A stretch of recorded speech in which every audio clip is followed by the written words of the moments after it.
इस वीडियो में हम पढ़ेंगे धर्मवीर भारती जी का लिखा हुआ संस्मरण काली मेघा पानीदे, कक्षा 12वीं का यह संस्मरण है। इससे पहले कि हम पाठ की तरफ जाएं, हम पढ़ते हैं धर्मवीर भारती जी का जीवन परिचय। इनका जन्म हुआ सन 1926 इलाहाबाद उत्तर प्रदेश में। इनकी प्रमुख रचनाएं हैं कनुप्रिया, 7 गीत वर्ष, ठंडा लोहा, ये कविता संग्रह है। बंद गली का आखिरी मकान कहानी संग्रह है। सूरज का 7वां घोड़ा गुनाहों का देवता उपन्यास है। अंधा युग गीति नाट्य है। गीति नाट्य अर्थात गीतों के माध्यम से नाटक प्रस्तुत करना है ना। पश्यंती, कहनी अनकहनी, मानव मूल्य और साहित्य, ठेले पर हिमालय, ये सब निबंध संग्रह है। यहाँ पर तुमको अलग अलग विधाओं में लेखन दिख रहा है, अर्थात लेखक ने धर्मवीर भारती जी ने अलग अलग विधाओं में लेखन का कार्य किया। प्रमुख सम्मान कौन कौन सा मिला? पद्मश्री, व्यास सम्मान और साहित्य के कई अन्य राष्ट्रीय पुरस्कार भी इनको प्राप्त हैं। सन 1997 में इनका देहांत हुआ। अपनी सहज प्रवृत्तियों को मारो मत, लेकिन उनके दास भी न बनो, है ना। लेखक क्या कहता है कि जो भी तुम्हारे भीतर सहज प्रवृत्तियां हैं उनको अब मारो मत, लेकिन उनके दास भी मत बनो। जीवन के सहज प्रवाह में उन्हें आने दो। गुस्सा आता है, सामान्य रूप से आने दो। प्रेम है, उसे आने दो। जो घृणा का भाव आता है, आने दो। जो सहजता से है, किसी को दान करने की इच्छा है, उसको आने दो। कोई भी जो भी सहजता के साथ है उसे आने दो और उसे सहजता से जीवन के साथ बहने दो, फलीभूत होने दो। लेकिन यदि वे निरंकुशता से हावी होने लगे, तुमको लगे, तो उस इच्छा शक्ति को, उस अपनी जो प्रवृत्ति है उसको भस्म करने की तेजस्विता और आत्मनियंत्रण भी रखो। गुनाहों का देवता उपन्यास से लोकप्रिय धर्मवीर भारती का आज़ादी के बाद के साहित्यकारों में विशिष्ट स्थान है। उनकी कविताएं, कहानियाँ, उपन्यास, निबंध, गीति नाट्य और रिपोर्टाज हिंदी साहित्य की उपलब्धियां हैं। भारती जी के लेखन की एक खासियत यह भी है कि हर उम्र और हर वर्ग के पाठकों के बीच उनकी अलग अलग रचनाएं लोकप्रिय हैं। वे मूल रूप से व्यक्ति स्वातंत्र्य, मानवीय संकट एवं रोमानी चेतना के रचनाकार हैं। तमाम सामाजिकता और उत्तरदायित्वों के बावजूद उनकी रचनाओं में व्यक्ति की स्वतंत्रता ही सर्वोपरि है। रोमानियत उनकी रचनाओं में संगीत में लय की तरह मौजूद है। जैसे संगीत में लय होना ही चाहिए या होता ही है, वैसे ही उनकी रचनाओं में रोमानियत मौजूद होती ही है। उनका सर्वाधिक लोकप्रिय उपन्यास गुनाहों का देवता एक सरस और भावप्रवण प्रेम कथा है। दूसरे लोकप्रिय उपन्यास सूरज का 7वां घोड़ा पर हिंदी फिल्म भी बन चुकी है। इस उपन्यास में प्रेम को केंद्र में रखकर निम्न मध्य वर्ग की हताशा, आर्थिक संघर्ष, नैतिक विचलन और अनाचार को चित्रित किया गया है। स्वतंत्रता के बाद गिरती हुई जीवन मूल्य, अनास्था, मोहभंग, विश्व युद्धों से उपजा हुआ डर और अमानवीयता की अभिव्यक्ति अंधा युग में हुई है। अंधा युग गीति साहित्य के श्रेष्ठ गीति नाट्यों में से एक है। मानव मूल्य और साहित्य पुस्तक समाज सापेक्षिता को साहित्य की अनिवार्य मूल्य के रूप में विवेचित करती है। मानवीय जो मूल्य है, मानव मूल्य और साहित्य पुस्तक समाज सापेक्षित, समाज में जो जरूरी है, समाज से जो अपेक्षित है, समाज सापेक्षित को, समाज सापेक्षिता को साहित्य के अनिवार्य रूप में विवेचित करती है ना। इन विधाओं के अलावा भारती जी ने निबंध और रिपोर्टाज भी लिखे। उनके गद्य लेखन में सहजता और आत्मीयता है। बड़ी से बड़ी बात को वो बातचीत की शैली में कहते हैं और सीधे पाठकों के मन को छू लेते हैं। एक लंबे समय तक हिंदी की साप्ताहिक पत्रिका धर्मयुग, फिलहाल प्रकाशन बंद है, के संपादक रहते हुए हिंदी पत्रकारिता को सजा संवार कर गंभीर पत्रकारिता का एक मानक बनाया, आदर्श बनाया। कैसा होना चाहिए ये उन्होंने प्रस्तुत किया। यहाँ प्रस्तुत संस्मरण काली मेघा पानीदे में लोक प्रचलित विश्वास और विज्ञान के द्वंद्व का सुंदर चित्रण है। लोक प्रचलित विश्वास, बहुत सी बातें हैं जिन पे हम विश्वास करते हैं, मानते हैं, लेकिन विज्ञान उन चीज़ों को विश्वास नहीं करता, उनको मानता नहीं है, क्योंकि विज्ञान प्रमाण चाहता है। आस्था और विश्वास की कोई प्रमाण नहीं होते हैं, है ना। तो विज्ञान का अपना तर्क और विश्वास का अपना सामर्थ्य है। इसमें कौन कितना सार्थक है, यह प्रश्न पढ़े लिखे समाज को उद्वेलित करता रहता है। इसी दुविधा को लेकर लेखक ने पानी के संदर्भ में प्रसंग रचा है। आषाढ़ का पहला पखवाड़ा, आषाढ़ मतलब जेठ के बाद, गर्मी के बाद आता है आषाढ़, जिसका पहला पखवाड़ा मतलब 15 दिन, एक पक्ष, है ना। तो पहला पखवाड़ा बीत जाने के बाद भी गर्मी के बाद कौन सा मौसम आना चाहिए? बरसात। यदि आषाढ़ का 15 दिन बीत गया, पहला पखवाड़ा बीत गया और उसके बाद भी खेती और बहुकाज प्रयोग के लिए पानी न हो, यदि वर्षा नहीं होगी, तो क्या खेती और बहुकाज, न केवल खेती के लिए बरसात की ज़रूरत है, हर काम के लिए पानी चाहिए, है ना। तो खेती और बहुकाज प्रयोग के लिए पानी न हो तो जीवन चुनौतियों का घर बन जाता है कि नहीं। गर्मी ख़त्म हो गई और बरसात अभी तक शुरू नहीं हुई, आषाढ़ का पहला पखवाड़ा बीत गया, तो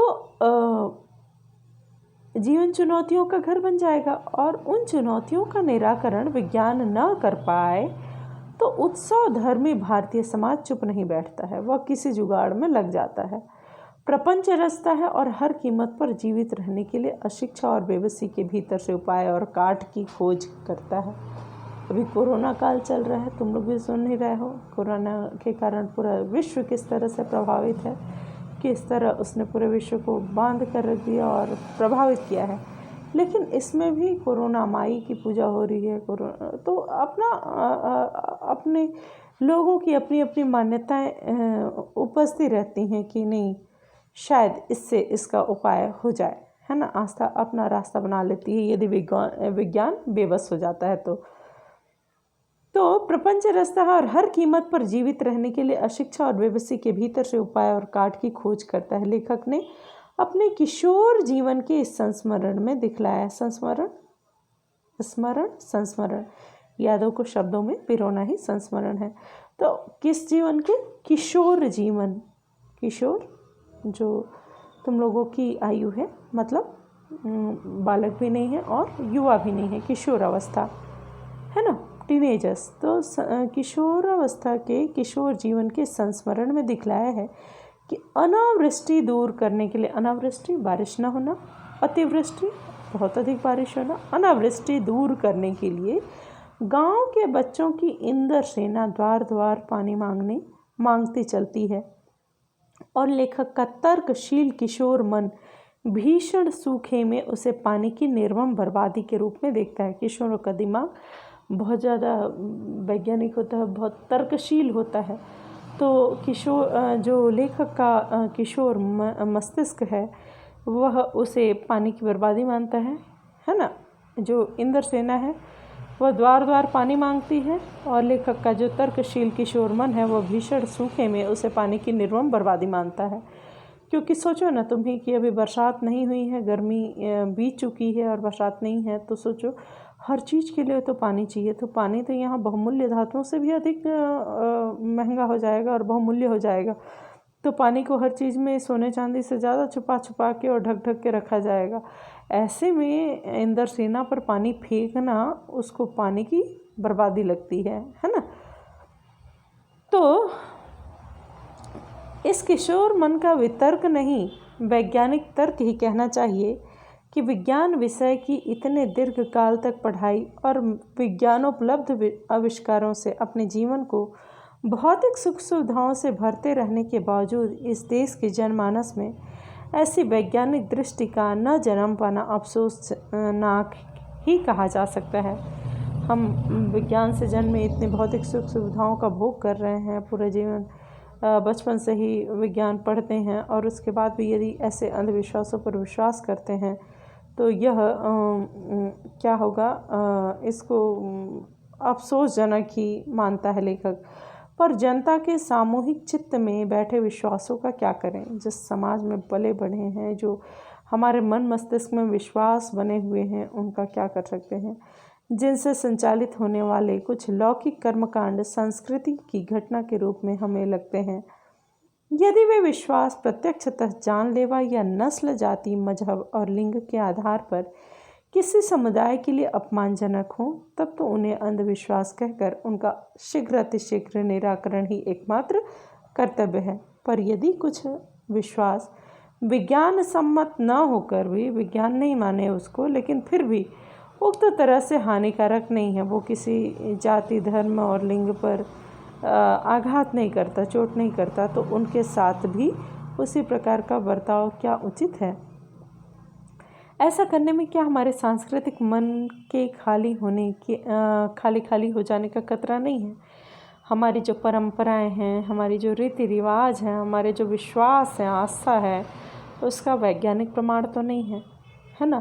तो यदि ये वास्तव में समाज के लिए अहितकारी नहीं है, तो उसको त्याग कर या उसका विध्वंस करके क्या हम अपने आप को खाली नहीं कर लेंगे? संस्कृति के नाम पर हमारे पास कुछ बचेगा ही नहीं, है ना? विवशता की भी तो एक रचनात्मक भूमिका हो सकती है। आपातकाल में निराशा दूर करने या अधीरता को थामने अथवा विभक्त जन चेतना को जोड़ने, फिर से विश्वास की भी तो एक रचनात्मक भूमिका हो सकती है ना? आपातकाल में, ऐसा समय आपातकाल ही है, गर्मी बीत के बरसात नहीं आई है, अनावृष्टि है, तो निराशा फैली रहती है लोगों में, अधीर हो जाते हैं, धीरज खोने लगते हैं। तो ऐसे में निराशा दूर करने या अधीरता को थामने अथवा विभक्त जन चेतना जो बटा हुआ है गर्मी से और चिंताओं से, को जोड़ने के अर्थ में अब सवाल रह जाता है कि बारिश के लिए किए जाने वाले उक्त भोले प्रयत्न किस कोटि के अंतर्गत हैं? लेखक ने कोई निर्णय नहीं दिया है, पर एक बात स्पष्ट होती है कि जीजी की संतुष्टि, जीजी मतलब दीदी ना, जीजी की संतुष्टि और अपने प्रति उनका सद्भाव बचाए रखने के लिए वह उन तमाम रीति रिवाजों को ऊपरी तौर पर ही सही अपनाने को बचपन में बाध्य बना रहता था। इससे क्या संकेत लिया जा सकता है? विज्ञान का सत्य बड़ा है या सहज प्रेम का रस, या दोनों ही? चलिए पढ़ते हैं इस संस्मरण को। काले मेघा पानी दे, जैसा कि नाम से ही याद है, समझ में आ रहा है कि काले मेघों से पानी मांगा जा रहा है। बरसात में तो नहीं मांगेंगे, जब बारिश नहीं हो रही है तभी मांगेंगे, है ना? तो उन लोगों के दो नाम थे, इंद्रसेना या मेढक मंडली, बिल्कुल एक दूसरे के विपरीत दोनों नाम। पहला इंद्रसेना, कितना सम्मानजनक, और दूसरा मेढक मंडली। तो जो लोग उनके नग्न स्वरूप, शरीर, उनकी उछल कूद, उनके शोर शराबे और उनके कारण गली में होने वाले कीचड़ कांदों से चिढ़ते थे, वे उन्हें कहते थे मेढक मंडली, और उनकी अगवानी गलियों से होती थी, उनका स्वागत गलियों से होता था। वे होते थे 10-12 बरस के से 16-18 बरस के लड़के, 10-12 से 16-18 बरस के लड़के होते थे। लेखक भी उसी एज में था, किशोर था। सांवला नंगा बदन, सिर्फ एक जांघिया या कभी कभी सिर्फ एक लंगोट। देखो ये रेखा चित्र दिखाया जा रहा है, कैसा सीन है। एक जगह इकट्ठे होते थे, पहला जयकारा लगता था, बोल गंगा मैया की जय। जल को हम लोग गंगा मानते हैं, गंगा बहुत ही पवित्र नदी है, देव नदी कहा जाता है। तो सबसे पहला जयकारा लगता था, जैसे देवताओं के नाम से हम लोग किसी काम को शुरू करना शुभ मानते हैं, तो जल मांगने की शुरुआत करते तो वो भी पहले जयकारे से लगता कि बोल गंगा मैया की जय। जयकारा सुनते ही लोग सावधान हो जाते थे, ये ऐलान होता था कि हम आ रहे हैं, है ना। स्त्रियाँ और लड़कियाँ छज्जे बारजे से झांकने लगती थीं, और यह विचित्र नंग धड़ंग टोली उछलती कूदती समवेत पुकार लगाती थी। समवेत लगातार उसी आवाज़, उसी सुर में, उसी रफ्तार से, उसी स्वर में, है ना। ये नहीं कि धीरे तेज, एक ही स्वर में समवेत चिल्लाती रहती थी। काले मेघा पानी दे, गगरी फूटी बैल पियासा पानी दे, गुड़धानी दे, काले मेघा पानी दे। ये लोग एक सुर में चिल्लाते रहते कि काले मेघा पानी दे, गगरी फूटी बैल पियासा पानी दे, गुड़धानी दे, काले मेघा पानी दे। तो ये इनका पानी मांगने का ढंग होता। कौन चिल्लाता? वो जो इंद्र सेना या फिर मेढक मंडली भी कुछ लोग इनको कहते, वो सेना चिल्लाती थी। उछलते कूदते एक दूसरे को धकियाते, है ना, ये लोग गली में किसी 2 महले मकान के सामने रुक जाते। पानी दे मैया, इंद्र सेना आई है। कौन कहता? ये इंद्र सेना जिसमें किस उम्र के लोग हैं? 12-14 साल से 16-18 साल तक के लड़के हैं, है ना।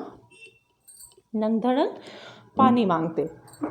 तो और जिन घरों में आखिरी जेठ या शुरू आषाढ़ के उन सूखे दिनों में पानी की कमी होती थी, जिन घरों में कुएं भी सूखे होते थे, उन घरों से भी सहेज कर पानी रखे गए। जो पानी रखा जाता था उसमें से भी पानी दिया जाता था, है ना। बहुत सहेज कर जिन घरों में पानी रखा जाता, कुआं सूख गया है, दूर दूर से पानी ला के जो रखा गया है, वहाँ पर भी इन पर पानी दिया जाता था, इनको पानी दिया जाता था जब ये पानी मांगते थे। उन घरों में से भी सहेज कर रखे हुए पानी में से बाल्टी या घड़े भर भर कर इन बच्चों को सर से पैर तक तर कर दिया जाता था। ये भीगे बदन मिट्टी में लोट लगाते थे। पानी फेंकने से पैदा हुए कीचड़ में लथपथ हो जाते थे। 12-14 बच्चे रहते थे।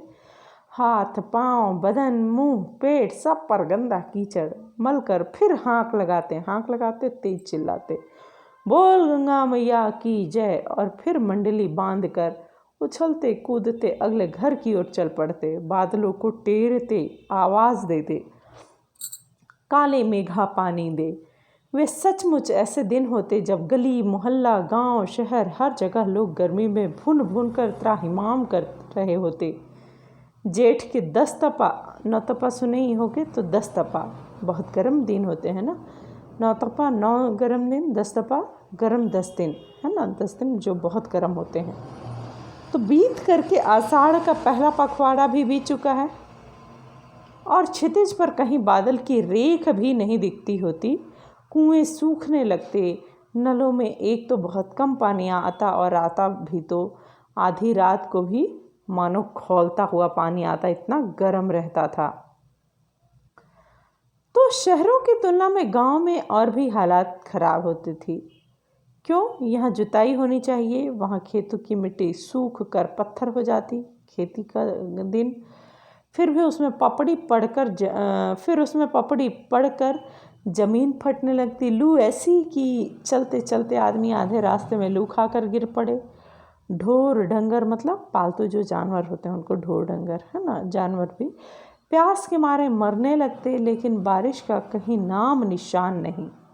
ऐसे में पूजा पाठ कथा विधान सब करके लोग हर हाल में जब पूजा पाठ कथा विधान सब करके लोग हार जाते, तब अंतिम उपाय के रूप में निकलती थी यह इंद्र सेना।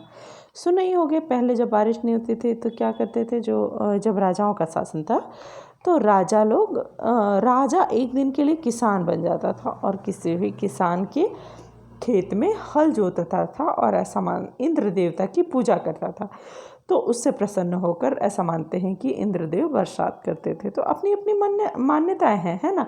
तो जब सब कुछ करके लोग थक जाते, पूजा पाठ कथा विधान, तब अंतिम उपाय के रूप में निकलती थी यह इंद्र सेना।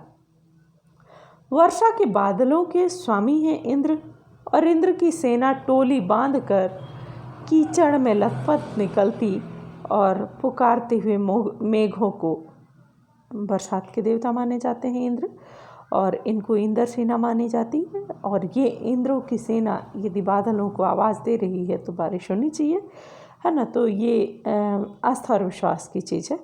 तो लथपथ निकलती पुकारते हुए मेघों को, पानी मांगते हुए प्यासे गलों और सूखे खेतों के लिए, पानी की आशा पर जैसे सारा जीवन आकर टिक गया हो।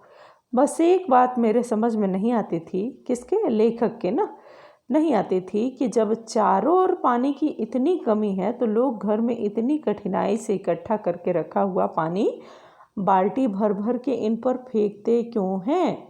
लेखक किशोर हैं और उनको ये क्या लगता था? पानी की बर्बादी लगती थी।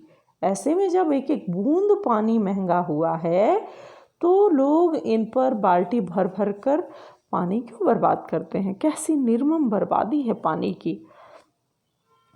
देश देखो, यहाँ पे चित्र भी दिया है ना, कैसे बच्चे खड़े हैं, देखो नंग धड़ंग, कोई जांघिया पहना, कोई लंगोट पहना है, कोई कीचड़ में, कोई लुटिया आ रहा है, और ऊपर से लोग बाल्टी भर भर के, घड़ा भर भर के पानी फेंक रहे हैं, है ना। क्योंकि वे मानते थे कि इंद्र सेना है और इनको हम पानी देंगे तो इंद्र हमको पानी देंगे।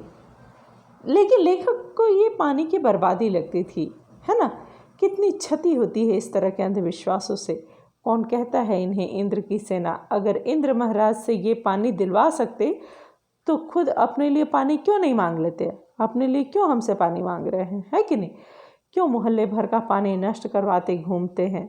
ये किसके दिमाग में आ रहा है? लेखक जो किशोर अवस्था में थे, है ना। तो किशोर के दिमाग में ये सारे तर्क उठ रहे हैं।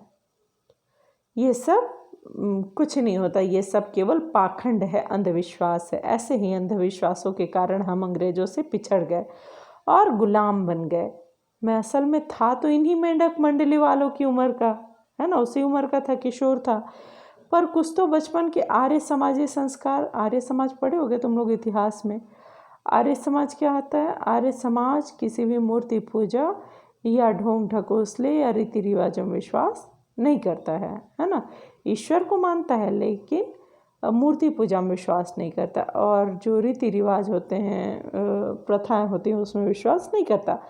तो आर्य समाजी संस्कार में इनका पालन पोषण हुआ और एक कुमार सुधार सभा कायम हुई थी। गांव में एक कुमार सुधार सभा बनाई गई थी और उसका उप मंत्री बना दिया गया था इनको।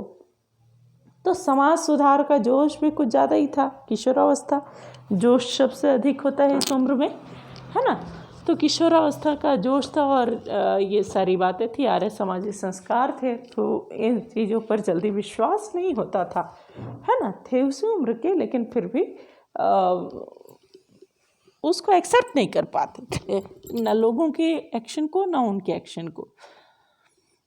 तो कहते हैं कि अंधविश्वासों के खिलाफ तो तर्कस में तीर रखकर मैं घूमता रहता था, है ना। आर्य समाजी संस्कार थे और कुमार सुधार सभा के भी उपमंत्री थे भाई, तो अंधविश्वासों के खिलाफ तर्कस में तीर लिए घूमते रहते थे। मगर मुश्किल यह थी कि मुझे अपने बचपन में जिससे सबसे ज़्यादा प्यार मिला वे थी जीजी।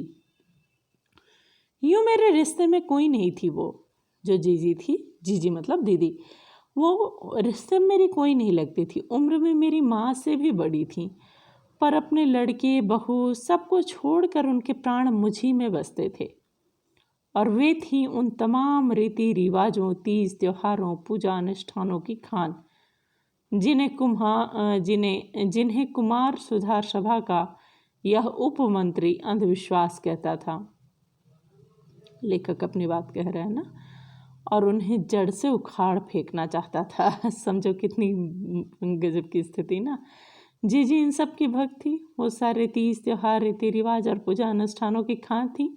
और ये लेखक जिससे वो बहुत प्रेम करती थी, अपने बच्चे से भी अधिक, और जिसका वो बहुत सम्मान करते थे लेखक, वो इन सारी चीज़ों को अंधविश्वास और कुरीतियाँ मानते थे और उसके विरुद्ध हमेशा तैयार रहते थे। लेकिन क्या करते थे, सुनो, पर मुश्किल यह थी कि उनका कोई भी पूजा, जीजी का पूजा विधान, कोई त्यौहार अनुष्ठान मेरे बिना पूरा नहीं होता। तुम्हारे पेरेंट्स भी चाहते हैं ना कि पूजा पाठ में तुम शामिल रहो। क्यों? क्योंकि वो ये मानते हैं कि इससे पुण्य मिलेगा और वो पुण्य हमारी संतानों को मिले, हमारे बच्चों को मिले, है ना। इसलिए तुमको भी उसमें शामिल करते हैं।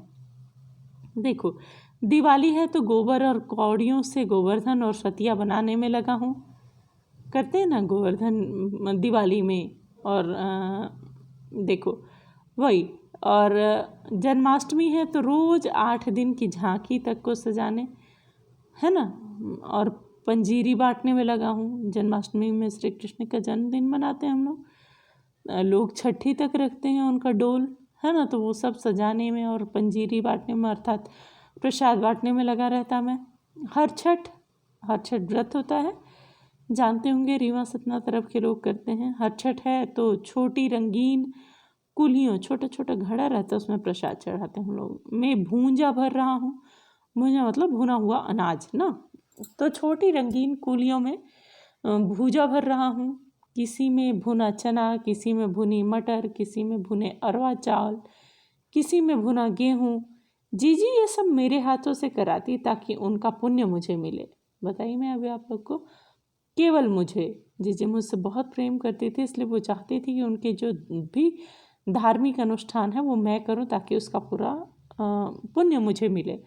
और मुझे ये सब कुछ क्या लगता था, मुझे मतलब लेखक को ना, ये सब क्या लगता था, अंधविश्वास और कुरीतियाँ लगती थी, ढोंग ढकोसला लगता था। लेकिन इस बार मैंने साफ इनकार कर दिया। हमेशा उनकी इच्छा का सम्मान करते हुए मैं वो सब करता था, लेकिन इस बार मैंने साफ इनकार कर दिया। नहीं फेंकना है मुझे बाल्टी भर भर कर पानी इस गंदी मेढक मंडली पर। जब जीजी बाल्टी भर कर पानी ले गई, उनके बूढ़े पांव डगमगा रहे थे। बताया लेखक कि जो जीजी थी वो माँ से भी अधिक उम्र की थी। तो जब मैंने मना कर दिया जीजी को, तो जीजी जब पानी वापस लेकर गई तो उनके बूढ़े पांव डगमगा रहे थे, हाथ कांप रहे थे। तब भी मैं अलग मुँह फुलाए खड़ा था। तुम्हारे साथ भी होता है ना, मैं अलग मुँह फुलाए खड़ा था। शाम को उन्होंने लड्डू मठरी खाने को दिए तो मैंने उन्हें हाथ से अलग कर खिसका दिया। नाराज़ थे है ना, इसलिए उसको देखा भी नहीं, अलग खिसका दिया, मुंह फेर कर बैठ गया। जीजी से बोला भी नहीं, है ना। तुम लोग भी करते हो कई बार अपने पेरेंट्स से। तो पहले वे भी तुम्हारी माँ भी गुस्साती है, लेकिन ज़्यादा देर तक उनसे गुस्सा नहीं रहा गया। फाइनली वो खुद ही झुक के आती है कि नहीं बेटा ऐसा है ना, ऐसा है ना। तो वो भी पहले तो तमतमाई, लेकिन फिर उनसे ज़्यादा देर तक नाराज़ नहीं रहा गया और पास आकर मेरा सर अपनी गोद में लेकर बोली, देख भैया रूठ मत, मेरी बात सुन, यह सब अंधविश्वास नहीं है। हम इन्हें पानी नहीं देंगे तो इंद्र भगवान हमें पानी कैसे देंगे। मैं कुछ नहीं बोला। फिर जीजी बोली, तू इसे पानी की बर्बादी समझता है, पर यह बर्बादी नहीं है, यह पानी का अर्घ है। अर्घ समझते हो, देवताओं को अर्घ दिया जाता है ना, छठ में सूर्य को अर्घ दिया जाता है। नॉर्मली भी रोज़ सुबह सामान्य तौर पे आदमी नहा करके सूर्य देवता को अर्घ देता है ना। तो ये क्या है, पानी की बर्बादी नहीं, ये अर्घ है। जो चीज़ मनुष्य पाना चाहता है उसे पहले देगा, नहीं तो पाएगा कैसे। देखो जीजी कितनी बड़ी बात समझा रही कि जिसे मनुष्य पाना चाहता है पहले उसका त्याग करना पड़ता है। यदि हम त्याग नहीं करेंगे तो पाएंगे कैसे। इसीलिए ऋषि मुनियों ने दान को सबसे ऊंचा स्थान दिया है। ऋषि मुनियों को काहे बदनाम करती हो जीजी, है ना। लेखक बोल पड़े, क्या उन्होंने कहा था कि जब आदमी बूंद बूंद पानी को तरसे तब पानी कीचड़ में बहाओ। अब जबरदस्ती का ऋषि मुनियों का नाम खराब करती हो यहाँ पे, है ना। कुछ देर चुप रही जीजी, फिर मठरी मेरे मुंह में डालती हुई बोली, देख बिना त्याग के दान नहीं होता है। दान और त्याग का संबंध होता है, बिना त्याग के दान नहीं होता है। जो चीज़ हमारे पास पहले ही भरी हुई है उसको आप दान करते भी हो तो त्याग नहीं करते हो, है ना। तो खैर चलो आगे बढ़ते हैं, फिर देखते हैं। बिना त्याग के दान नहीं होता है। अगर तेरे पास लाखों करोड़ों रुपए हैं और उसमें से तू 2-4 रुपए किसी को दे दे तो क्या यह त्याग हुआ। त्याग तो वह होता है कि जो चीज़ तेरे पास भी कम है, जिसकी तुझको भी ज़रूरत है, तो तू अपनी ज़रूरत पीछे रखकर दूसरे के कल्याण के लिए उसे दे, तो वह है त्याग। दान तो वह होता है कि ज़रूरत तुमको भी है, लेकिन तुम अपनी ज़रूरत को पीछे रखकर दूसरे की ज़रूरत को आगे रखते हो और उससे दान करते हो, तो यह हुआ आपका त्याग। और उसी का फल मिलता है। फल कुछ नहीं मिलता, सब ढकोसला है। मैंने कहा तो, पर कहीं मेरे तर्कों का किला पस्त होने लगा था, मगर मैं भी जिद पर अड़ा था। मैंने कहा, लेकिन मुझे अपने शब्द भी बहुत मजबूत नहीं लगे। कमज़ोर पढ़ रहा था मैं, पर मैं अब जिद पे था तो थोड़ा तो तर्क देना ही था, है ना।